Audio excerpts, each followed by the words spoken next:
కావాల్సింది అదే వరకు పృథ్వీగా నువ్వు ఈ రోజు బజ్ వచ్చిందంటే కేవలం మా తెలుగు అమ్మాయి విష్ణుప్రియ ద్వారానే. అది గుర్తుపెట్టుకో. నువ్వు నీకు ఆ బజ్ క్రియేట్ చేయడం మా విష్ణుప్రియ వంతు.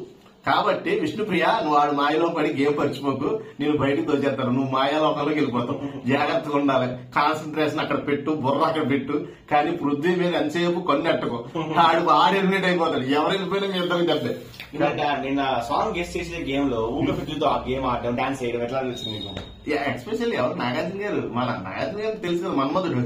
ఆ మన్మధుడికి కావాల్సింది ఏంటి? వాళ్ళతో డాన్స్ చేసి మాట్లాడితే. విష్ణుప్రియతో చేస్తే బాగుంటది, పృథ్వీతో చేస్తే బాగుంటది. విష్ణుప్రియ డాన్స్ బాగా చేసినట్టుంది. నిన్న ప్రేరణ ఉంటుంది కదా. నబీల్ అన్నాడు కదా, ఏమి ఆ ఫ్లోలో ఉంది సార్ అంటాడు. నిజంగా ఆ ఫ్లోలో ఆమె ఉంది. ఇక మళ్ళీ ఎస్పెషల్లీ మన పృథ్వీ కూడా ఎంటర్ అయినప్పుడు అలా డాన్స్ రాపోయినా ఇక ఆయన మీదకి వెళ్ళిపోయి మామూలు లేడీ కాదమ్మా నువ్వు. నీకు యష్మి రీల్ ఆడాది కాడి నుంచి సోనియా లేదు కదా. సోనియా ఎక్స్ప్రెషన్స్ ఎలా ఉన్నాయి బయటకు వెళ్ళేటప్పుడు? మారిపోయింది, ముఖం మారిపోయింది. పొద్దున్న నుంచి అనుకున్నాను చెప్పింది కదా, పొద్దున్న నుంచి నాకు ఇది చూడు, నీకు అర్థం కావట్లా సోనియా. నీ ఓవర్ యాక్షన్ ఇంకా తగ్గల. ఏంటి నువ్వు ఎవరి కోసం మారవసరం, ఎవరి గురించి మారడం.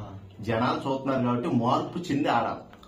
ఆట నువ్వు అక్కడ మారలేదు, నీ బిహేవియర్ మారలేదు. పైపెచ్చి నువ్వు నాకు మార్నింగ్ నుంచి కొట్టింది సార్, నేను బయటకు వచ్చి నీకు నువ్వే గొప్ప అనుకోవడం అందరూ అనడం కాదు, నీకు నువ్వే గొప్ప అని మళ్ళీ ప్రూవ్ అయింది.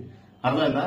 నాకు నేనే గొప్ప, నాకన్నా తోపు లేడు, నేనే అందరికన్నా తెలివైన దాన్ని అనుకునే పద్ధతి నీకు కంపల్సరీ ఉంది. నాగార్జునతో అంటుంది కదా ఏమంటుందంటే, నన్ను ఎవరు మెచ్చుకోరు ఎందుకంటే నా గుణం అట్లాంటిది. మనమే కాదు బస్సు, మనమే కాదంట. ఆ కాలేజీలో ఉన్నప్పుడు కూడా నన్ను కాలేజీ నుంచి నాకు నెగిటివిటీ ఉంది సార్, నాకు పర్లేదు, నా యాటిట్యూడ్ నేను మార్చుకోదలుచుకోలేదు. ఎవరు ఇష్టపడరంట, కాలేజీ నుంచి ఇష్టపడరంట. అమ్మో ఇది ఎక్కడ దారుణం అయ్యా, నువ్వు అప్పటి నుంచి ఫేస్ చేద్దావు మహాతల్లి. అమ్మా నువ్వు మహారాణి అమ్మా, నువ్వు నిజంగా నీకు దండం ఎట్టి దండ వేయాలి. నీకు వెళ్ళ నిజంగా నువ్వు ప్రెస్ మీట్ పెడితే ఏ క్వశ్చన్స్ అడుగుదాం అనుకున్నా, నెగిటివిటీ ఎక్కడి నుంచి స్టార్ట్ అయింది మేడం అని మిస్ అయిపోయావు.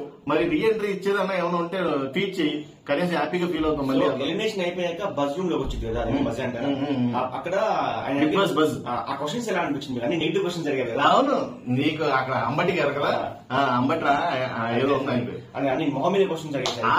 నేను ఫస్ట్ లో ఆయన యాంకరింగ్ గా చేయలేడేమో అనుకున్నా. బజ్ బాగా చేశాడు.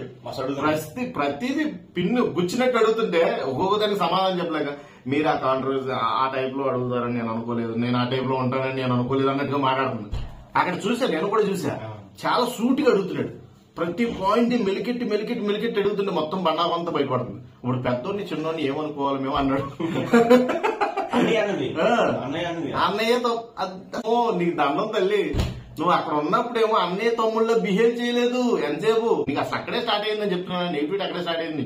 నీకు మనుషుల్ని డిఫెండ్ చేయడంలో కాదు, అక్కడే మొదలైంది. అందులోకి నువ్వు నిప్పులాంటి నబీల్ను పట్టుకున్నావు. నిప్పులాంటి నబీల్ను పట్టుకుంటే కాలుతుందని మాకు తెలుసు, నీకు తెలియలేదు. కాలింది చెయ్య బయటకు వచ్చేసావు. అర్థమైందా? అంటే ఇప్పుడు నబీల్ తో టార్గెట్ చేయడం వల్ల బయటకు ఖచ్చితంగా వాడు నిప్పడు, హౌస్ లో నిప్పడు. వాడుకున్న ఇది ఎవరికి లేదు. అక్కడ ప్రతి దాంతో పులిహారి అనకూడదు. ప్రతి వాళ్ళతో హక్కు తీసుకున్నారు కనీసం. గమ్మునుండు, నా దగ్గర రాకను. వాడు ఎవడన్నా హక్కు చేసుకుంటే ట్రై చేసినా గమ్మును నువ్వు అట్లా ఉరుకురికి రాక నా దగ్గరికి, నాకు నచ్చదు. అంటే నిఖిల్ ఫ్యాన్స్ కూడా ఇది హస్తం ఉందంటున్నారు, ఏమంటారు? నిఖిల్ కి గేమ్ అర్థమైనట్టు అక్కడ ఉన్న వాళ్ళు ఎవరికి అర్థం కాదు. నిఖిల్ ఫ్యాన్స్ హస్తం ఉంది ఎలిమినేషన్ లో. ఖచ్చితంగా ఉంటది. ఎందుకు బాగా ఎవరికి ఎవరైనా సపోర్ట్ చేస్తాడు. ప్రాంతీయత, మతభేదం ఇలాంటివి ఏం చూడరు.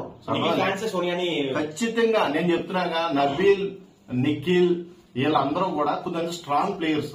వీళ్ళు నిఖిల్ కి మాస్టర్ స్కెచ్ అనొచ్చు దీన్ని.